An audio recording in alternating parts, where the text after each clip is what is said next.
그 우리나라처럼 아직도 이제 좌파 우파로 나뉘어서 분열과 갈등이 심한 곳은 지구상에 거의 없는데요. 이 교수님께서는 좌도 우도 자기를 잃어버리고 지적 사기를 당했다고 하셨는데 무슨 말씀이십니까? 잃어버린 자기를 찾으려면 어떻게 해야 됩니까? 우리나라에 우리가 하나라는 그 사상은 이제 저 밑바닥에 깔려 있는데 그 밑바닥에 이제 예를 들면 뭐 이런 거대한 밑바닥이 있다면 여기 이제 건물들이 올라가는데요. 그 최천생은 이 유불도 옛날에 우리나라에 도가 있었는데 유불도 3교를 포함하고 있다. 그렇죠. 이런 말을 썼는데요. 그렇다면 유불도가 나온 뒤에 그것을 종합해서 우리 사상이 된 거냐? 그건 아니고 유불도를 포함하는 사상이 애초부터 있었다는 거죠. 그럼 그건 어떻게 설명이 가능하냐? 이런 그 철학의 바탕이 있는데 여기에 이제 유교가 나오고 불교가 나오고 도교가 나왔다. 어떤 철학이 나와도 그 철학을 포함하는 그 바탕이 우리나라에 있었다는 거죠. 그러면 오늘날 그 최천생이 있었으면 기독교도 거기에 있다고 그러겠죠. 어떤 것이 나와도 이 바탕이 이렇게 잘 깔려 있으면 거기에서 못 벗어난다. 예를 들면 이제 뭐 유교, 불교 이런 게 하나의 잘 만들어진 음식이라고 하면 그 음식에는 재료들이 있죠. 그런데 그 음식들을 만들어내는 재료로서 깔려 있는 게 우리나라의 고대 사상이라고 볼 수 있는 거죠. 그러면 어떤 음식을 만들어도 그 재료가 그걸 포함하는 겁니다. 그런 건데 그거는 이제 우리 그 유전자 속에 깔려 있는데요. 그 조선시대 때 그 우리 고대 역사 자료를 없앤다는 것은 우리의 의식에서 그 우리가 하나라는 그 하나 철학이 자꾸 이제 지워지는 그런 결과가 되니까요. 그러니까 여기 건물이 있고 여기 건물이 있는데 이 바탕을 알고 있는 사람은 다 같은 건물, 우리 건물이라고요. 우리 바탕에 있는 우리 건물. 그래서 다 포함한다 이렇게 말할 수 있는데 바탕이 지워지면 건물은 다 별개의 건물이 되고 맙니다. 그래서 한 건물에 들어가면 나머지 건물은 이제 다른 건물이 되는 거죠. 하나로 통하는 그런 바탕이 없어져 버리는 거죠. 그렇게 되니까 그 고려 후기로 들어오면서 바탕이 이제 거의 사라지고 나면 주작이라는 그 건물 속에 갇히면 주작 외에는 안 보이는 거죠. 그래서 불교를 공격하고요. 이제 뭐 소격서 이런 도교 관계 문화재도 다 없애버리고요. 오로지 주작만 이런 게 있는데 세종대왕은 바탕을 갖고 있었기 때문에요. 노장, 불교 다 허용을 하는데요. 그 주제학자들은 거기에 갇히는 거죠. 근데 오늘날 사람들은 다 그렇진 않지만 이제 우리가 하나라는 그 철학이 상당히 엷어져 가고 있습니다. 그러면서 서양의 이론을 머릿속에 넣어가지고 거기에 갇히는 경향이 있는데요. 옛날 주제학자처럼 잘못된 주제학자처럼이죠. 그렇지 않은 사람도 많지만 그래서 그 잘못된 이론에 갇혀버리면 그 이론 외에는 눈이 안 들어오죠. 그래서 그러다 보니까 그 이론을 만들어낸 사람에게 이제 지적 사기를 당했다 이렇게 볼 수 있는데 그거는 좌파 우파만 그런 게 아니고 뭐 사이비 종교의 신도들 다 그런 케이스인데요. 그래서 그런 것을 그래서 그 안에 갇혀 있는 거고 그래서 그거는 우리의 본질에서 멀어져 있는 거고 그래서 좀 안타까운 건데요. 그 다른 나라 사람들은 거기에 갇혀 있다 하더라도 애초부터 갇혀 있었던 사람은 갇혀서 그 다른 건물의 사람들하고 함께 사는 그런 노하우를 만들어냈어요.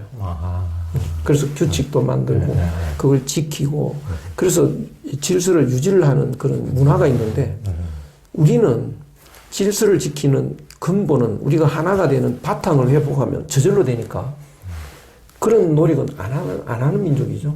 그런 건 안 하는데 갇혀 있으면 이제 상대는 적으로 돼가지고요. 소통할 길이 차단이 됩니다. 그러니까 오늘날 좌파우파 이런 것도 참 딱한, 이제 정말 딱한데, 그래서 거기에 갇히지 말고, 우리의 이런 정서의 밑바닥에 있는 하나 되는 사상을 어떻게 회복하느냐. 그 사상에서 나온 것이 그 한류 문화니까요.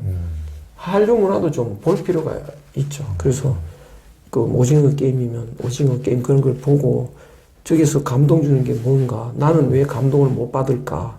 자기도 감동을 받는다면 그 정서가 회복되는 겁니다.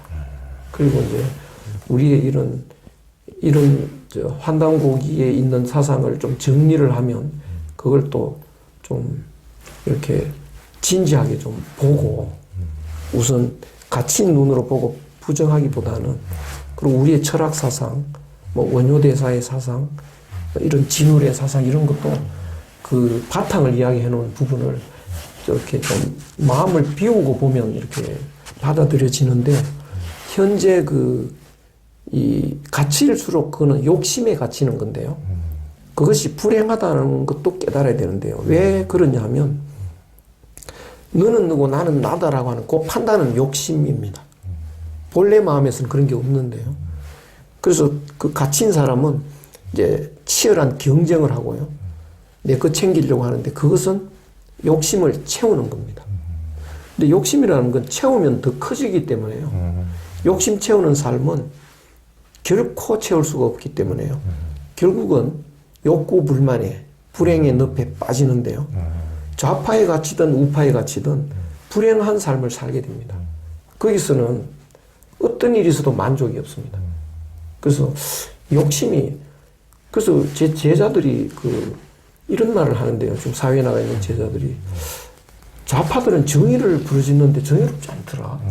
그래서 자기도 옛날에 이제 좌파 정권을 찍고 지지를 했는데, 자기 회사에 위에 오는 사람들이 지난 정권에서 이제 정부에서 파견돼서 왔는데 너무 이기적이더라. 뭐 이런 이야기를 하면서 나도 좀 마음이 바뀌는데요. 뭐 이런 이야기를 하는데요.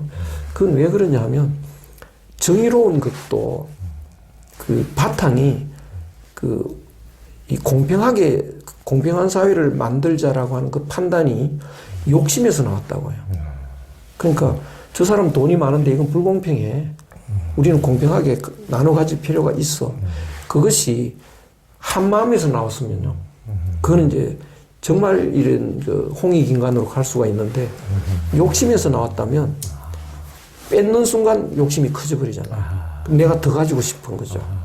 그래서 이 정의로움이라는 건 영원히 실현이 안 되기 때문에, 그래서 이렇게 편갈라가지고 싸우는 사람은 자기의 삶 자체가 불행하고 미래도 불행하다는 그런 깨우침을 좀 우리가 받아들일 필요가 있을 것 같습니다. 굉장히 지금 예리하신 말씀입니다. 그러니까 물론 뭐 우파도 문제가 많지만은 좌파도 굉장히 정의감과 희생과 민주화 어떤 이런 공명심으로 시작은 했다 하지만 왜 이렇게 비판을 받는지 이 교수님 말씀을 들으면 너무나 명확해집니다. 그것이 이제 그것이 뭐 공평이라는 평등이라는 그 깃발 구호는 들고 있지만 결국 남의 것을 내가 뺏으려고 했을 때는 결코 내 것을 또 뺏기지 않고 그걸 지키려고 그러고, 그러면 다른 사람들이 보기엔 니도 똑같은 놈이야. 하여튼 이제 이런 식이 당연히 이런 식이 되게 마련이고, 정말 한 마음으로 출발해야 되는데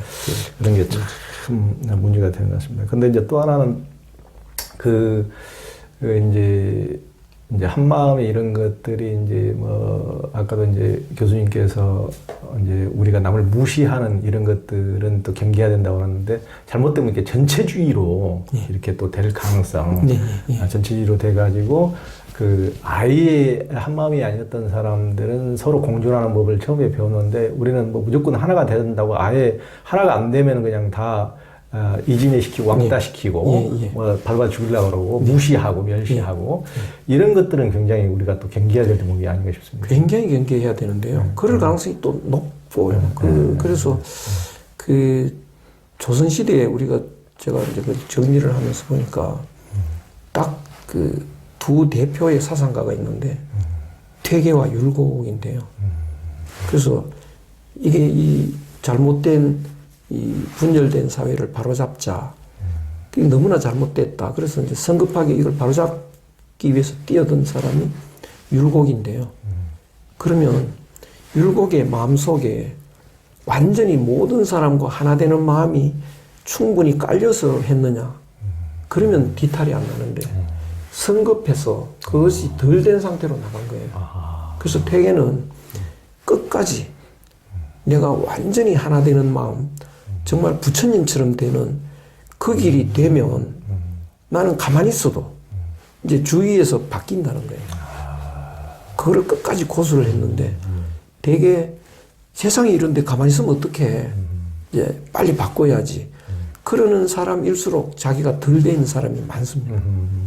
그 성급해지고요. 그래서 결국은 더 헝클어지게 만드는데 거기에서 우리가 보면 역시 그 자기가 바로 되는 거, 자기 마음에 완전한 하늘 마음으로 이제 자기 마음을 바꾸는 거, 거기에 철저해져야 되리라고 생각이 되죠. 굉장히 중요하신 말씀입니다. 그러니까 그 우리 사회에 그러니까 이 우리 사회가 어떻게 보면 어른이 없다는 그런 말씀인데, 그러니까 어른이 그러니까 제가 사역 편정을 완전히 떠나고 전체 한 마음을 전체 하나를 생각하는 이런 마음이 아니고 그분도 이렇게 겉으로 어떻게 표현하지만은 편당으로 같은 의도를 가지고 이렇게 한쪽을 누르고 한쪽을 키우고 이런 식이 돼버리니까 어른으로서 대우를 하기가 참 어려운. 그래서 이제 어른이라는 것은 설사 내 쪽이 손해를 보더라도 정말 공평한 마음으로 이렇게 얘기를 해줄 줄 아는. 그렇죠. 정말 이제 그런 것들을 말씀하시는 거 아닙니까? 그런 거죠. 그래서 이렇게 우파가 좌파 욕하고 좌파가 우파 욕한다는 것 자체는 아직 하나 된 마음이 아니거든요. 그렇죠. 그러면 오히려 이 사회가 더 힘들어지는 거지 개선이 안 되는 거죠. 그래서 그런 우리가 시각만 갖고 있어도 섣불리 그런 말 안 하게 될 텐데 그런 말 안 하는 것보다 그런 말을 하면 지지자가 반응되니까요. 그게 정치적 성공으로 가기 때문에 그렇죠. 점점 더 악화되는 거죠. 그렇죠. 굉장히 이제 공격적으로 뭐 극과 극은 항시 통한다고 자기 팩을 결집시켜야 자기가 또 어떤 세를 얻고 그러니까 그것을 그런 폭력적인 세력이 늘 악용하게 나름인데요. 참 우리나라 같으면은 뭐 70년 전에 전쟁 나가지고 300만이나 죽고 이 정도로 많은 엄청나게 어려움을 겪었으면은 조금 눈을 뜰 때도 됐는데 지금까지도 우파 좌파 이렇게 못 잡아먹어서 안달이고 조그마한 흠이라도 있으면은 그냥 더 조그마한 기스를 그냥 칼자국으로 전부 다 내고 참 그런 걸 보면 어떻게 보면 참 지긋지긋합니다. 왜 이렇게 못 깨닫는 것인지 이렇게 대단한 민족이 대단한 국민들이 그걸 가지고 그렇게 소화적으로 이렇게 그런 논쟁을 끊임없이 계속해 가야 되는지 참 안타깝습니다. 안타깝죠. 그러니까 저희도 이제 저희 유심정 TV 같은 경우도 이게 이제 수행하고 마음 공부하는 이런 곳인데도 불구하고 조그마한 틈새가 있으면 그냥 막 좌파 우파들이 달라서 댓글을 얼마나 다른지 저는 이제 우리는 정말 한 마음을 회복하는 이런 장이기 때문에 좀 그런 식으로 여기에서만이라도 좀 공부심으로 이렇게 접근하지 막 그런 식으로 안 해주기를 진짜 독자들한테 원하는데요. 가끔 그런 경우가 꽤 있습니다.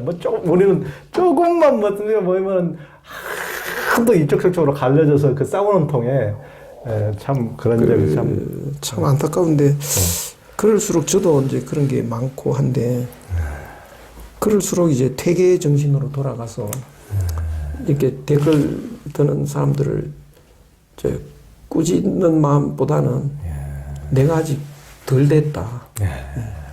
우리가 훨씬 더 한 마음이 여기서 이렇게 뭉클뭉클 나오면 저절로 바뀌는데 아직 그쪽에서 이렇게 악플 달고 하는 것은 이쪽이 아직도 부족하다.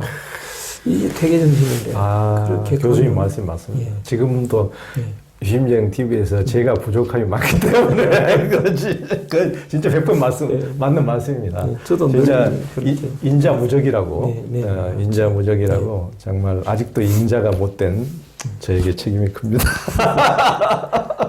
제가 늘 그런 책임감을 아니 우리 교수님은 다른 분들 개인적으로 이렇게 만나 뵙고 이렇게 같이 회의하고 이러신 분들 보면은 얼마나 그 정말 너그럽고 배려심이 많은지 다른 분들이 깜짝깜짝 놀란다고 늘 말씀하시니까 인품으로서도 참 이렇게 학문으로서도 이렇게 대단한 통찰력을 제공해 주시는데 그렇게 인품도 같은 이렇게 좋은 얘기들을 늘 듣고 있어서 너무 좋습니다. 부끄러워. 아하, 예. 그 한민족은 이제 곰과 호랑이가 동굴에 들어가서 100일간 쑥과 마늘만 먹고 인간이 되기에 기도를 했다는 이제 이런 얘기가 전해져 오는데요. 우리는 뭐 이제 그런 것부터가 막 당군 뭐 다 신화로 이름 돼버리는 원인이 되기도 하는데 그 얘기는 무엇을 말해주는 것입니까? 그거는 아주 간단한 표현으로 그렇게 했는데 환단고기는 이제 100일간 뭐 21일간으로 많이 나오는데요. 그래서 사람들이 모여서 그 수련 대회를 했다는 말이 이제 쭉 나오는데 그것을 그렇게 상징적으로 표현을 했는데요. 그 양촌 군근 선생의 천인심성 합일지도라는 그림이 있는데 이렇게 보면 사람 같이 이렇게 그렸는데요. 두 다리 부분을 이렇게 하나는 까만 다리고 하나는 하얀 다리인데요. 그래서 이쪽은 착한 참된 인간이고 이거는 이제 짐승으로 표현을 하는데 그래서 우리나라 사람의 이 인간관은 사람을 두 가지로 보는 거죠. 그 참된 인간과 짐승. 그러니까 우리는 좀 독특합니다. 그래서 싸울 때도 야 임마 네가 인간이가 다른 나라에서는 없는 말인데 사람 못된 게 짐승이라고 그러죠 이제. 그러죠. 그래서 그 짐승은 이제 동물이 아니고 그냥 인간 못된 거. 그래서 그 까만 거하고 하얀 다리가 이렇게 있는데 그것은 한 사람 안에 내한테 양면을 갖고 있다. 그걸 표현하거든요. 그런데 이제 그 까만 쪽이 대부분인 사람은 이제 짐승으로 살고 하얀 부분이 대부분인 사람은 이제 사람으로 사는 건데 그래서 어떻게 까만 쪽으로 내려가는 것을 하얀 쪽으로 갈 수 있는지 그 방법을 이렇게 잘 설명을 해놨습니다. 그래서 그러면 이제 인간으로 사는데 우리가 많은 사람들이 짐승처럼 살면 뭐 그것이 이제 너무나 큰 불행이고요. 너무나 참 억울한 이렇게 어렵게 태어나서 그렇게 잘못된 불행한 삶으로 마치게 되는 그런 이제 한이 맺히니까 그런 사람을 이제 짐승 같은 사람을 참된 사람으로 바꿔야 되겠다. 그것을 이제 동굴로 설정을 한 거죠. 그래서 그 대표로 이제 곰과 호랑이를 등장을 시켰는데 뭐 개도 있고 모든 동물이 다 있는데 뭐 짐승 같은 사람들을 이제 대표로 등장을 시켰는데 그 중에 가장 극과 극입니다. 하나는 날래고 빠르고 재주 있고 똑똑하고 한쪽은 느리고 좀 넉넉하고 푸짐하고 이런 그래서 그 성격 그 두 짐승이 이제 수련을 하는 거죠. 그래서 그 21일간 수련해서 이제 곰은 성공을 하고 이제 호랑이는 성공을 못하고 말았는데 그것이 바로 그 21일간의 수련을 아주 상징적으로 표현하고요. 마늘하고 쑥이라는 것은 그 수련하고 이러면 이제 영양실조 걸리기가 쉽고 하니까 그런 그 영양에 특이한 신비적인 효과가 있는 걸 이제 대표로 이렇게 들어서 있는데 그 두 개만 먹고는 안 되죠. 밥도 먹고 다 먹는데 특히 뭐 마늘 같은 걸 많이 김치 담그고 할 때 많이 넣고 또 쑥나물 같은 것도 많이 하고 이제 그런 걸 표현한 거고요. 그래서 21일간 수련을 통해서 욕심을 없애버리고 그 본래 있는 하나 마음을 회복해서 이제 인간이 돼서 나오는 그걸 이제 상징적으로 설명해 놓은 거죠. 그렇군요. 그 이제 이 교수님은 지금 우리나라에 나타나 있는 병폐 중에서 가장 큰 병폐는 정신분열증 현상이라고 하셨는데 왜 그렇게 보십니까? 이제 한 마음이 되면 모두가 하나라는 걸 이렇게 알고 이제 그러면 이렇게 하나의 정신 이게 전체주의가 아니고 그냥 다 집에 가면 인자한 어머니가 계시면 온 가족이 한마음이 돼서 행복한 그런 나라가 될 수 있는 건데, 그런 그 한마음으로 인도하는 그런 깨우침도 없고 철학도 없고 이게 없으니까 이제 다양한 이런 이론들에 이제 갇히게 되는데요.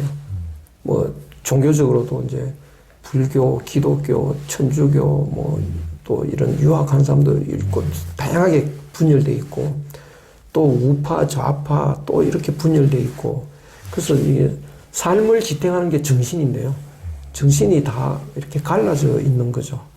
이러면 이제 혼란할 수밖에 없는 이렇게 되는데, 이런 것이 이제 그래서 그 정치하기도 굉장히 어려울 겁니다. 이게 뭐 이제 그 중국에도 혼란할 때 나타나는 특징이 사람들이 그 삶의 그 하나의 방식으로 생각하는 정신이 분열돼 있을 때인데요.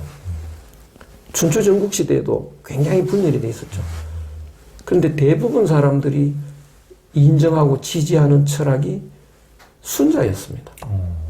그래서 순자 쪽으로 사람들이 쫙 이제 이 정신적으로 모아지는 거죠. 그러면 정치하기는 간단합니다. 순자 이론으로 정치하면 성공하죠. 그 사람이 이제 진시황이었고요.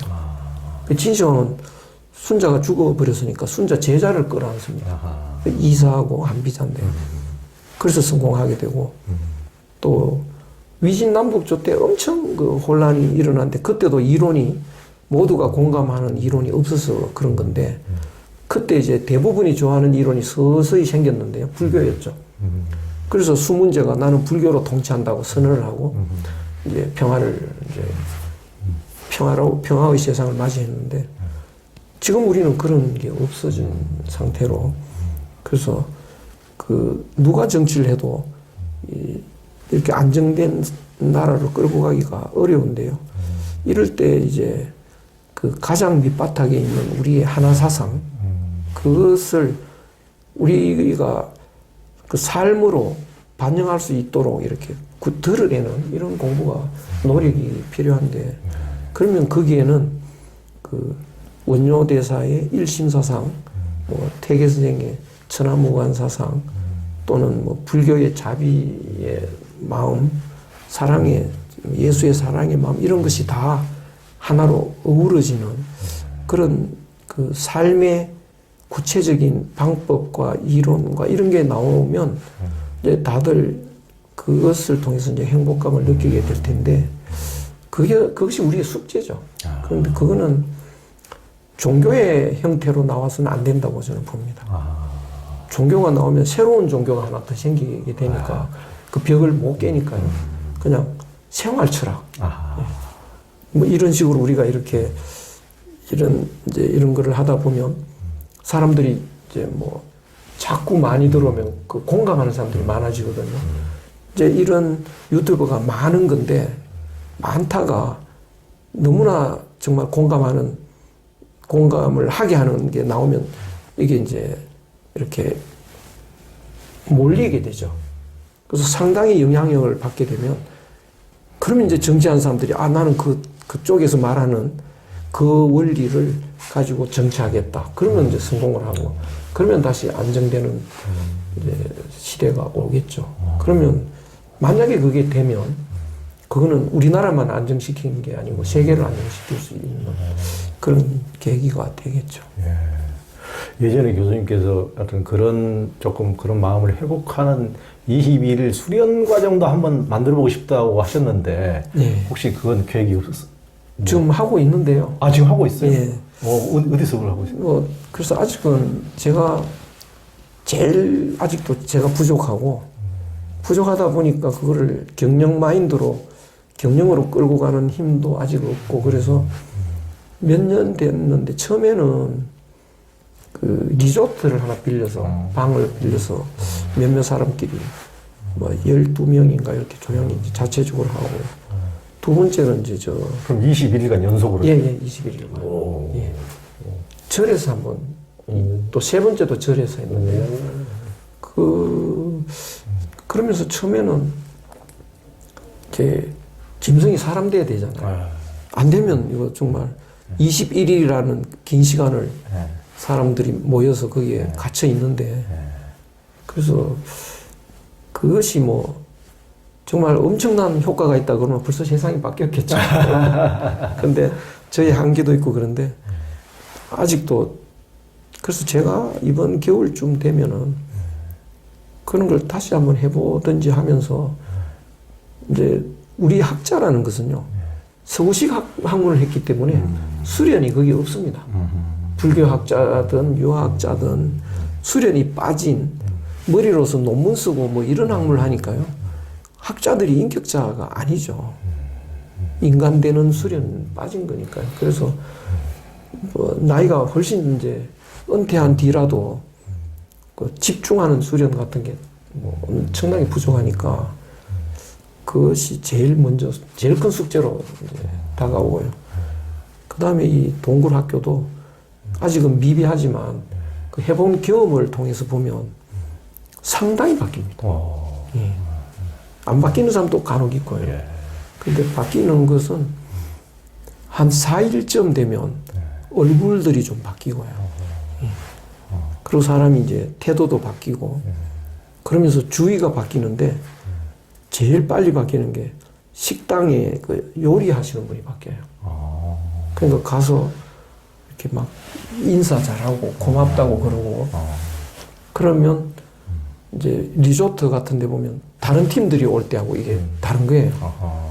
다른 팀들이 오면 뭐 아줌마 이거 해와 뭐 이러는데 우리는 아이고 이렇게 이제 잘하고 고맙다고 이러니까 우리 올 때 좀 밖에 나와 있더라고요. 예, 이런 변화가 일어나고, 그래서 다들 이제 헤어진 뒤에 만나서 물어보면 다 사람들이 자기가 좀 바뀌었다고 하는데, 가만히 생각해 보면 그때였던 것 같다 이러면서. 그러나 뭐 아직은 많이 부족하죠. 아니, 곰이 사람 되는 그런 과정 굉장히 제가 보기에는 좋을 것 같습니다. 그걸 정말 기회가 닿으면은 정말 그걸 진짜 해보면 정말 좋을 것 같아요. 정말 또 교수님의 워낙 또 사상적 깊이가, 철학적 깊이가 좋기 때문에 그걸 또 이제 꼭 옛날식 그런 꼭 뭐 불교식 수련이 아니라 하더라도 교수님 말씀을 통해서도 굉장히 제가 보기에는 큰 변화에 충분히 닿을 수 있다고 느껴집니다.